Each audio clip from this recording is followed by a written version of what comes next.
हाय दोस्तों, आज मैं ग्रुप डी में पूछे गए 2018 के बहुत इम्पोर्टेंट क्वेश्चन लेकर आया हूं जो आपके लिए बहुत ही अच्छी है। तो पहला क्वेश्चन हम देखते हैं कि विद्युत बल्ब बदलता है किसमें।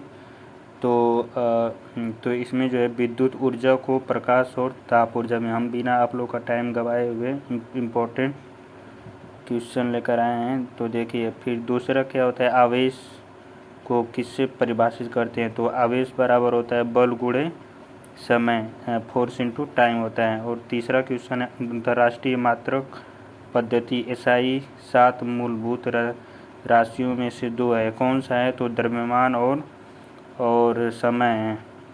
और चौथा, निम्नलिखित में से कौन सा विद्युत और ताप का अच्छा चालक है। तो ग्रेफाइट जो है विद्युत और ताप का बहुत ही अच्छा चालक है।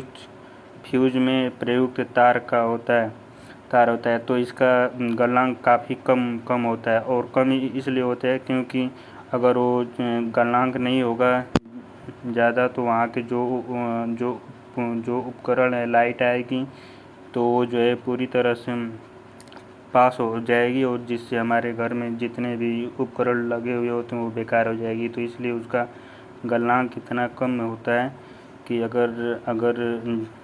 अगर ज़्यादा मात्रा में लाइट पास करे तो वो गल जाए, और जिससे उसका संपर्क टूट जाए और शरीर और घर के सारी उपकरण जो है सुरक्षित रहे। और छठवां, आग से लोहे की छड़ को गर्म होना क्या है। तो ये ऊष्मा का संवहन है।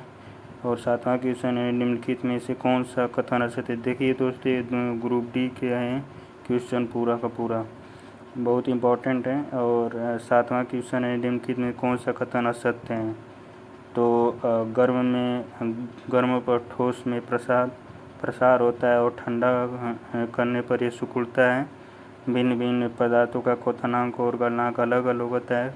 पानी की अपेक्षा पारे का गलनांक काफ़ी कम होता है उपयुक्त है। तो ये पानी की अपेक्षा पारे का गलनांक काफ़ी कम होता है।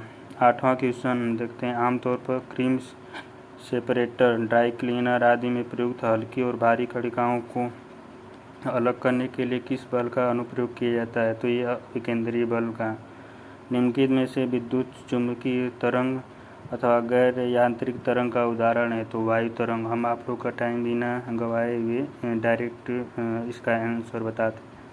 10वां क्वेश्चन है, सैन्य बलों को कदमताल करते हुए पुल पार करने की अनुमति नहीं है, इसके कारण पुल क्षतिग्रस्त हो सकता है अनुनाद के कारण।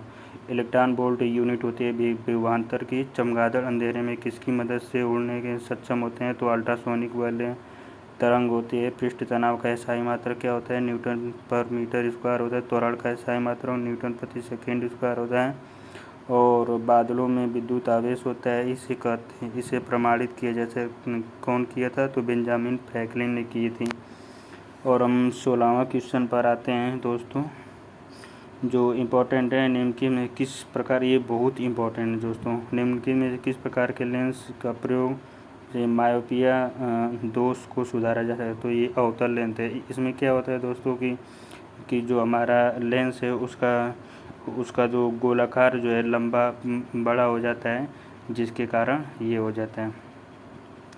तो जब और 17वां क्वेश्चन ये, जब एक वस्तु का प्रतिबिंब उत्तल लेंस के द्वारा वस्तु से बड़ा, आभासी तथा सीधा बनता है, तब वस्तु F1 और O के बीच में होती है। श्रव्य परिसर की सबसे ऊपरी सीमा निम्नलिखित किसके पास होती है। तो चमगादड़ों में होती है। लघु विद्युत धाराओं का पता लगाने एवं मापने के लिए निम्नलिखित कौन सा यंत्र प्रयोग होता है। तो गैल्वेनोमीटर। स्वच्छ रातें बादल छाई रातों की तुलना में किस कारण ज़्यादा ठंडी लगती है। विकिरण के द्वारा। यदि एक पिंड का वेग दोगुना कर दिया तो उसका संवेग भी दुगना हो जाएगा, क्योंकि अगर संवेग बढ़ेगा तो वेग भी बढ़ेगा। सर्दी में कपड़े हमें गर्म करते हैं क्योंकि वे शरीर के ताप को निकालने से रोकते हैं। तो ये 22 क्वेश्चन बहुत ही इंपॉर्टेंट है दोस्तों, आप लोग देख लीजिए। और सभी 2018 सभी ग्रुप डी के आए हुए प्रश्न हैं। Thank you.